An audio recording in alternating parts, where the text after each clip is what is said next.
BNP chairperson সাবেক প্রধানমন্ত্রী বেগম খালেদা জিয়া তিনি জাতিকে তিনবার নির্বাচিত প্রধানমন্ত্রী হিসাবে নেতৃত্ব দিয়েছেন। এর বাইরেও তার একটি সংগ্রামী আপসহীন জীবন ছিল। তিনি গণতন্ত্র পুনঃপ্রতিষ্ঠা এবং মানুষের নাগরিক অধিকার প্রতিষ্ঠার জন্য আজীবন লড়াই করে গেছেন।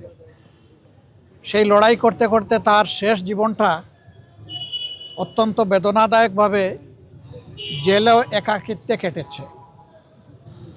এই সময় যারা দেশ শাসন করেছেন তারা তার সাথে অমানবিক আচরণ করেছেন।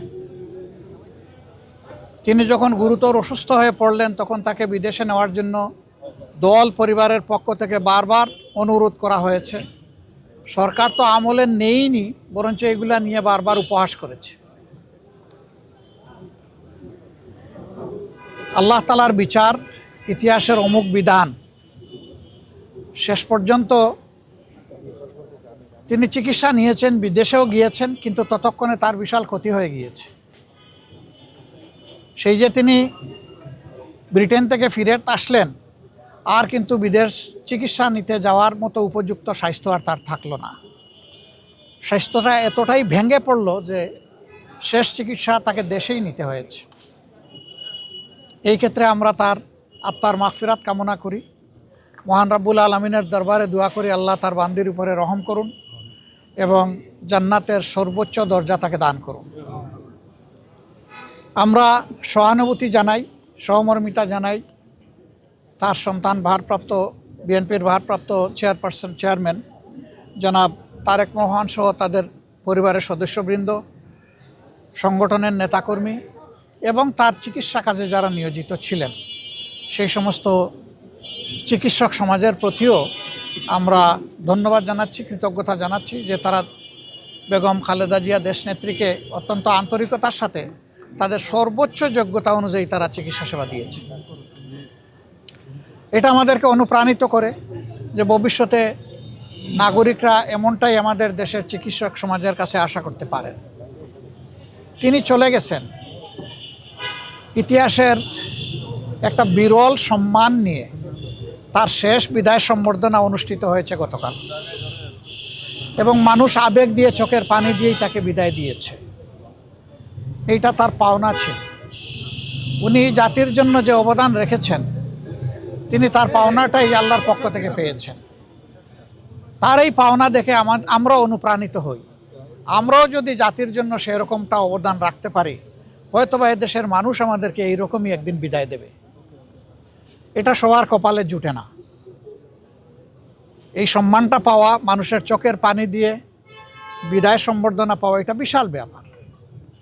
আমরা এই জন্য আল্লাহ রাব্বুল আলামিনের শুকরিয়া আদায় করি যে তিনি তার বান্দির প্রতি রহমশীল হয়েছেন। দেশ এখন একটা গুরুত্বপূর্ণ বাঁকে আছে। আগামী নির্বাচন অনুষ্ঠিত হবে একই দিনে, জাতীয় সংসদ নির্বাচন এবং গণভোট।